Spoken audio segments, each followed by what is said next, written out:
მოგესალმებით მეგობრებო, მე პამოა ვარ და ეს არის საუბარი კულინარიაზე.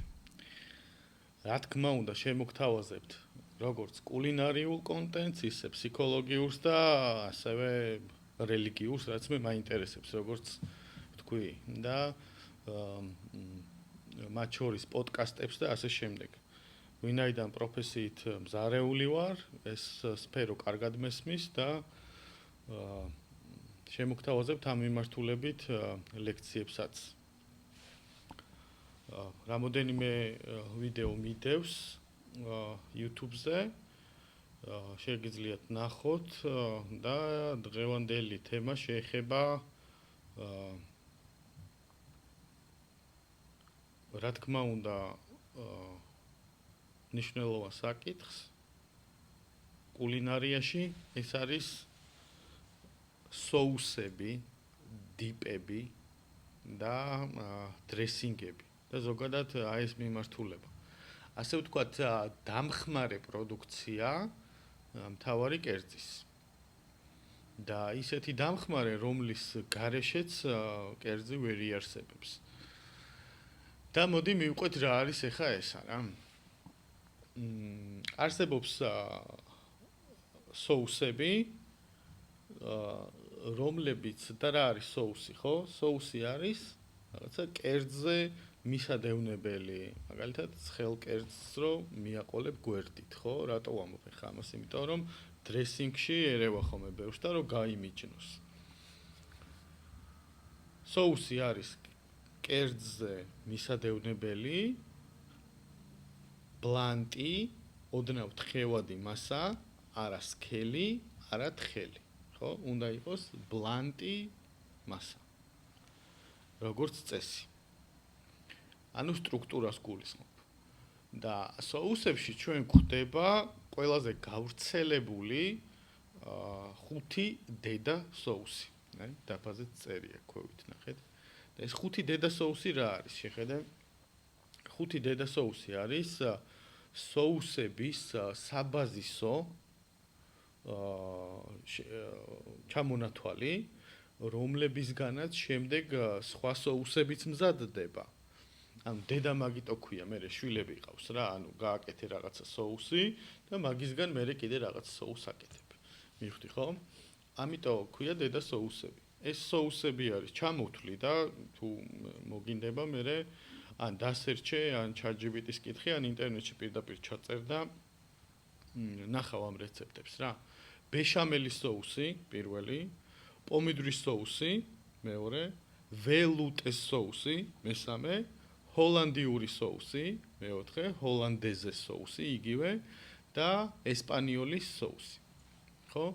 ამ соуსებს რომ მოამზადებ, შეგიძლია როგორც соуსი ისე გამოიყენო, რაღაც კერძთან, ან წასასმელად, ან მისადევნებელად, ან გამოიყენო როგორც ბაზა, შემდეგ სხვა соуსის მოსამზადებლად, ხო? მაგალითისთვის რა. და ასევე არსებობს პირდაპირ დედა соуსებში არ შედის, თუმცა არსებობს ასევე უკაცრავად დემიგლასის соуსი, რომელიც არის ძვლების ნახარში.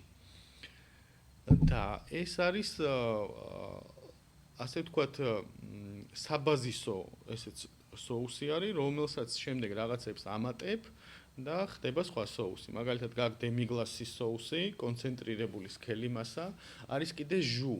ანუ ჟურსაც ეძახიან დემიგლას, მაგრამ ჟუ კიდე სხვა არის. ჟუ არის ხორცის ნახარში, უფრო ხორცის და ძვლების ნახარში უფრო ესეთი არაკონცენტრირებული და არაშედედებული მასა და ეს ძვლების ნახარში უკვე არის დემიგლასი, რომელიც არის შესქელებული და დიდი ხნის განმავლობაში მომზადებული, ხო? აი ამას დაუმატებ რაღაცა პილპილს, ან ღვინოს, ან რაღაცას და გამოდის უკვე შემდეგი соуსი, ხო? გაქვს დემიგლასი, ამატებ პილპილს, გამოდის პილპილის соуსი. გაქვს დემიგლასი, ამატებ წითელ ღვინოს, გამოდის უკვე წითელი ღვინის соуსი. მიხდი? ну იქ რა თქმა უნდა გემოს გამაძლიერებელს უკეთებ, ხო? თქვათ რაღაც ხახუს და ნიორს მოშუშავ მირპუას მოშუშავ და ასე შემდეგ, ხო? რა არის მირპუა?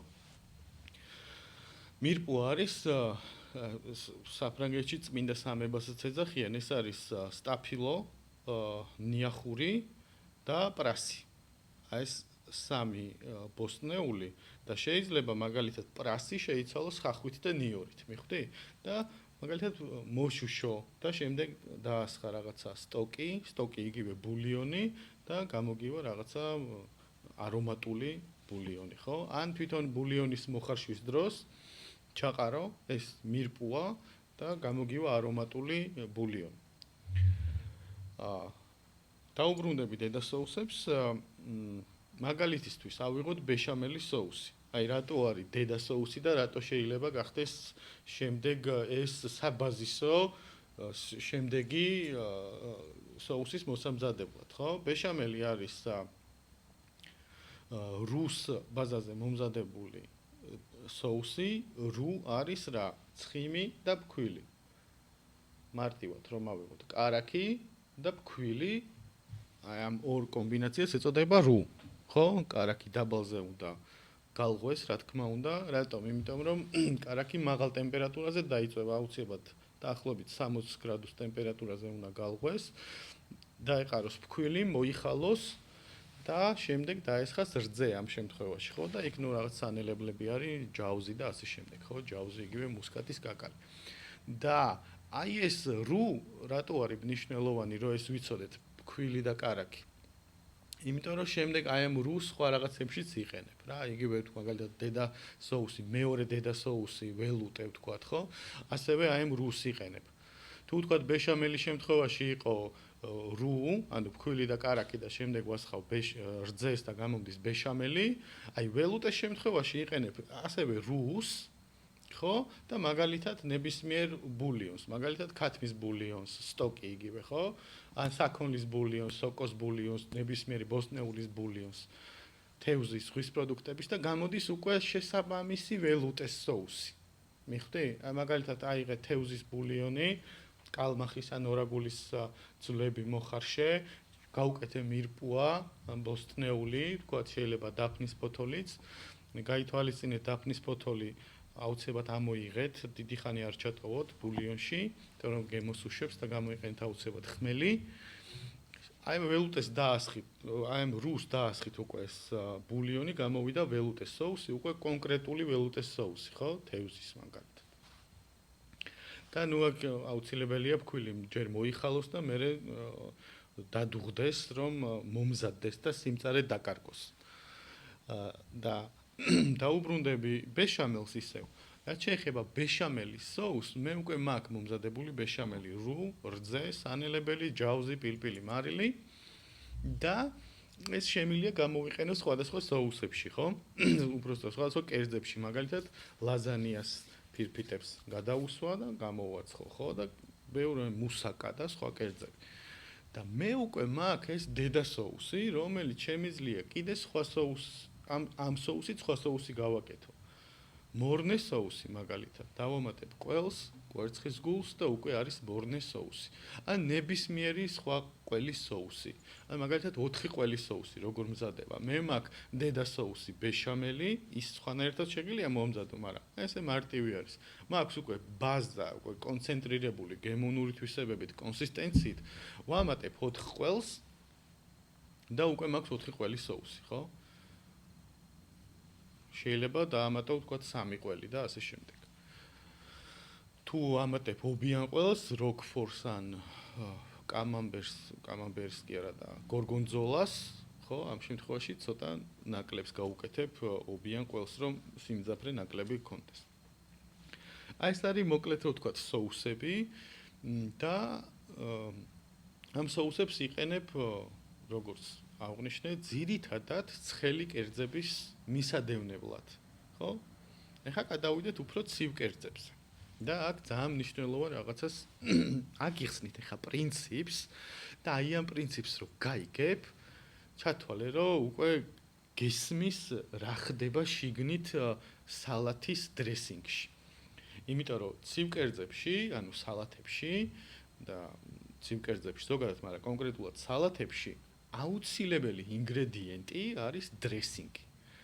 და რა არის დრესინგი? დრესინგი არის შეზავებული ინგრედიენტები, რომელიც უნდა აურიო შემდეგ სალათის ფოთოლში, ან რაღაც ბოსტნეულში, ან შესაბამის, თუ სალათია კონკრეტულად, სალათი ძირითადად ასოცირდება მაინც სალათის ფოთლებთან, ხო? და სალათის ფოთოლში ასარევი ტიპი რა, ასე რომ ვთქვათ. და ეხლა მე აგიხსნით ვინეგრეტის დრესინგს რა არის?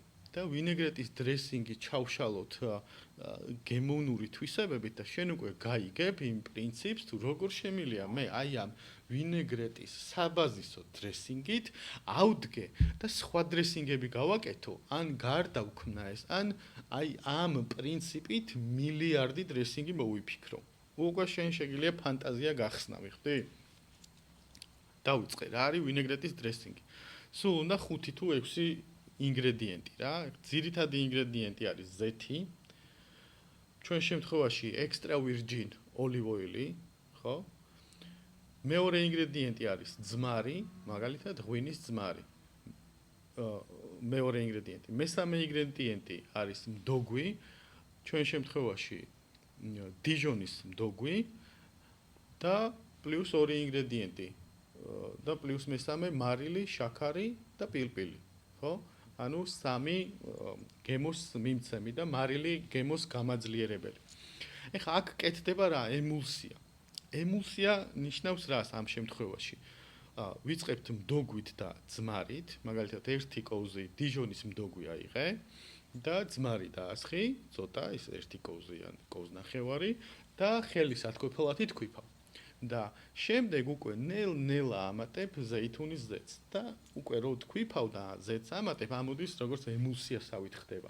აი დაახლოებით მაიონეზი როგორც კეთდება, ესეთი პრინციპი არის, ოღონდ ხელის ათქოფელათი თქვიფავ და არა ვთქვათ ბლენდერით რა. და რა თქმა უნდა უკეთებ შაქარი, მარილი, პილპილი. ეხლა რა უნდა გავითვალისწინოთ აქა? რომ გემოები არის დაბალანსებული. აქ რა მაქვს მე? მაქვს მთავარი ინგრედიენტი ზეთი, ხო? ეს ზეთი შემიძლია შევცვალო და გავუკეთო სხვა ზეთი, ნებისმიერი. ზეითუნის ზეთის მაგივრად შემიძლია გავაკეთო სიმინდის ზეთი, რაღაცა ყურძნის წიფწის ზეთი, სიმინდის ზეთი და უამრავი ზეთები არის, ხო? ან შემიძლია ავდგე და კახური ზეთი გავაკეთო, ოღონდ აუცილებელია კახური ზეთი გავაზაო ჩვეულებრივ მზესუმზირის ზეთში, რომ მეტი ინტენსივობა არ გქონდეს. ხო? და მე შემიძლია რაღაც კედრი პომიდორის სალათთან გამოვიყენო ეს დრესინგი, გემრიელესი. მდოგვი შემიძლია რომ ამ შემთხვევაში გამოვიყენო ჩვეულებრივი მდოგვი, ან გამოვიყენო მარცვლოვანი მდოგვი. ხო? და მე მაქვს აქ რა? შემოსული უკვე ძმრის სახით სიმჟავე და ეს სიმჟავე მე დავაბალანსე რითი? სიმჟავე რითი ბალანსდება კულინარიაში? მართალი ხარ. აუცილებლად სიტკბოთი. ანუ ცოტა სიტკბო უნდა მივცე. მე მაქვს აქეთ ძმარი, ღვინის, თეთრი ღვინის და აქეთ მაქვს შაქარი, ხო? ეს არის უკვე ბალანსი. და შენ შეგიძლია ადგე და ეს ძმარი, თეთრი ღვინის შეცვალო ნებისმიერი სიმჟავით. ნებისმიერი. რა სიმჟავეებით შეგიძლია შეცვალო? აიღე ლიმონი, ნებისმიერი ციტრუსი, ლაიმი, სხვადასხვა ძმარი, ჟოლოს ძმარი და ასე შემდეგ. და აქეთ ამ ხარეს სიტკბორითი შემილია შევცვალო. მართალი ხარ. თაფლი, სიროფი რაღაცა თუნდაც ჯემი, მურაბა, არ ვიცი, ნეკერჩხლის სიროფი და ასე შემდეგ. და მე უკვე ვიღებ სხვა დრესინგს. მიხვდი? ანუ ვინეგრეტის დრესინგი მაქვს საბაზისო, პილპილი გასაგებია ოდნავ სიცხარეა, იქ შეგიძლია ვარდისფერი პილპილი, თეთრი პილპილი, ნებისმიერი ფერის პილპილი გაუკეთო, ან საერთოდ არ გაუკეთო და მარილი გემოს წამოსაწევად. და შენ უკვე გაქვს დრესინგის ბაზა, მე რაც გითხარი და იცი უკვე როგორ გადაათამაშო გემოები და შეგიძლია შექმნა მილიარდი დრესინგი. აიღო იქ თაფლი გამოიყენო, ნეკერჩხალი გამოიყენო, აქეთ ამ ხარეს რაღაცა სხვა ზეთი გამოიყენოს, ნებისმიერი სხვა სიმჟავე გამოიყენო. მთავარი არის რომ გემოვნურ თვისებებში შერწყა ეს დრესინგები ისე რომ ჩაჯდეს კომბინირებულად, გააკეთო კარგი სტრუქტურა, აი ოდნავ ბლანტი მასა და შემდეგ უკვე მოასხა სალატს. გააჩნია შენ რა სალათს აკეთებ, მიხვდი? რომელ სალათს აკეთებ და შესაბამისად შეუსადაგო ინგრედიენტები აი იმ სალათს. აკეთებ სტეიქ სალათს, ხორცის სალათს თუ აკეთებ ბოსტნეულის თუ კრევეტების და ასე შემდეგ, ხო?